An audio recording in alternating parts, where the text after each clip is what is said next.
On va parler maintenant des spectres lumineux. Et on va interpréter l'existence de ces spectres. Donc il y a trois types de spectres. Il y a le spectre continu de la lumière blanche. Le voilà. Le spectre continu de la lumière blanche. Donc, qui peut aller de la couleur rouge à la couleur violette. Il y a ce qu'on appelle le spectre, donc on a trois types. Il y a le spectre d'émission. Il s'appelle spectre de Rey ou spectre d'émission. Donc c'est un spectre qui est formé par une bande noire sur laquelle, sur cette bande, il y a des raies fines irisées réparties sur cette bande noire. Donc le troisième spectre, il s'appelle le spectre d'absorption. Donc le spectre d'absorption, de même, il est formé par le spectre de lumière blanche sur lequel il y a des très fins noirs, bien sûr, répartis sur ce spectre. Donc ça s'appelle des traits noirs ou des cannelures noires réparties sur le spectre de lumière blanche. On va essayer de voir comment peut-on obtenir ces spectres. Donc on va commencer par une expérience. Et de même, vous allez voir ça sur la vidéo. Donc, ici, on a une lampe à vapeur de mercure liée à un générateur. Donc, on met la lampe en marche. Donc, la lampe est allumée. Dans ce cas, on place une fente fine devant la lampe.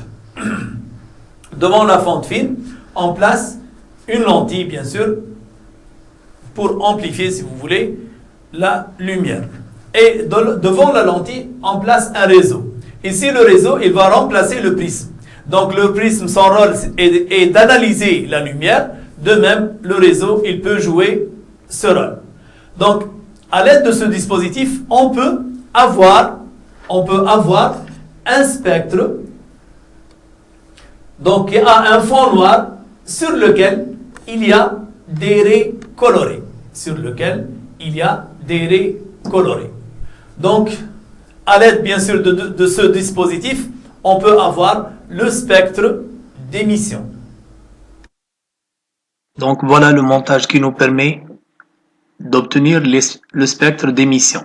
Donc la lampe à mercure, donc la fente, donc devant la lampe la fente, ici le condenseur, donc voilà le condenseur, puis le réseau. Donc le réseau comporte 500 traits par millimètre et l'écran. Donc on va éclairer la lampe. Bien sûr il faut de même avoir l'obscurité. Un deuxième dispositif et d'autres lampes spectrales. Voilà une lampe spectrale. On allume la lampe. Maintenant on va placer un CD. Au lieu d'un réseau, on va utiliser un CD pour observer les raies. Voilà les raies colorées. Voilà différents traits qu'on peut obtenir à l'aide d'un CD. Donc les voilà. On peut observer la raie bleue, la raie jaune, la raie violette.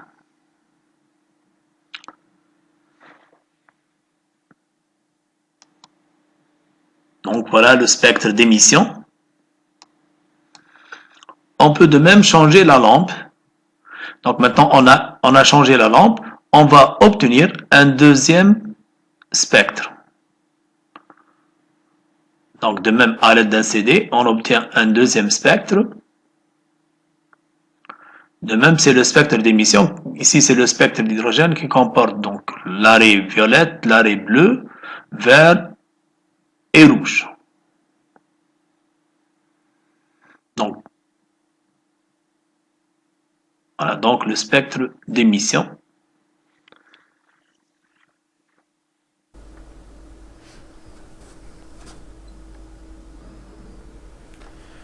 Donc ainsi on peut obtenir pour chaque atome un spectre d'émission bien déterminé.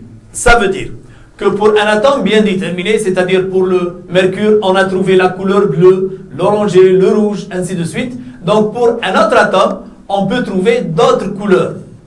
Donc ça peut être un nombre plus grand ou plus petit. Et bien sûr, ça peut être les couleurs différentes. Bien sûr, chaque atome, on va voir qu'il va être caractérisé par un spectre d'émission bien déterminé. Donc on dit que l'atome ou la carte d'identité d'un atome, c'est son spectre d'émission ou d'absorption. Le spectre caractérise l'élément chimique. Donc, voilà quelques spectres d'émission. Donc, le spectre d'émission de l'hydrogène qui contient le violet, le bleu, le vert et le rouge. Donc, spectre de sodium et le spectre de mercure. Ainsi de suite. Donc, on va passer, ici conclusion, tout élément chimique est caractérisé par un spectre de Rey appelé spectre d'émission. C'est-à-dire le spectre caractérise l'élément chimique. On peut connaître la présence d'un élément chimique par son spectre.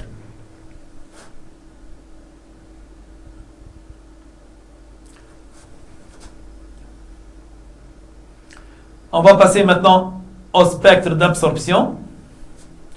Donc, pour avoir le spectre d'absorption, mais expérimentalement, c'est un peu difficile d'avoir, bien sûr, le spectre d'absorption. Donc, on a ici une source de lumière blanche. Devant cette source de lumière blanche, pourquoi ici une source de lumière blanche? Parce que dans la lumière blanche, on retrouve toutes les couleurs. Toutes les radiations sont présentes, toutes les radiations visibles sont présentes dans la lumière blanche. Donc, on a placé une fente. Ici, on n'a pas une lampe. Faites très attention, ce n'est pas une lampe. Donc, c'est une ampoule qui contient la vapeur de mercure.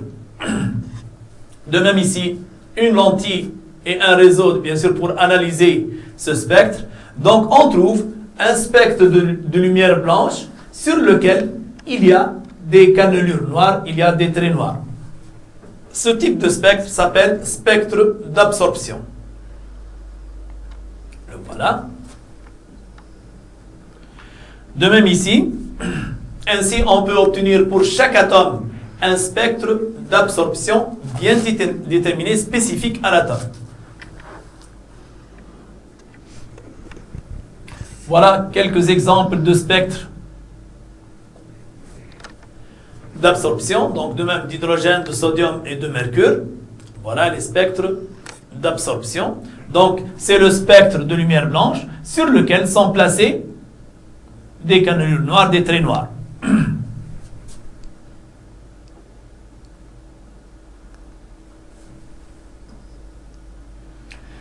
De même ici, tout élément chimique est caractérisé par un spectre d'absorption. Le spectre d'absorption d'un élément chimique est le spectre contenu donc de lumière blanche qui lui manque bien sûr les raies d'émission de cet élément chimique. Donc ici, sur le spectre de lumière blanche, on trouve des raies absentes. Ce sont les traits noirs. Ces raies absentes correspondent au spectre d'émission. Et on va voir pourquoi. Donc ici, les cannelures noires du spectre d'absorption sont superposables aux raies d'émission du même élément chimique. Voilà le spectre d'émission. Voilà les raies qui sont présentes, par exemple, sur le spectre de l'atome de mercure.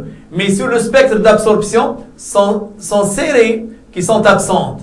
C'est-à-dire, cette raie, elle est présente dans le spectre d'émission. Elle-même, elle est absente. Et on va voir pourquoi dans quelques minutes.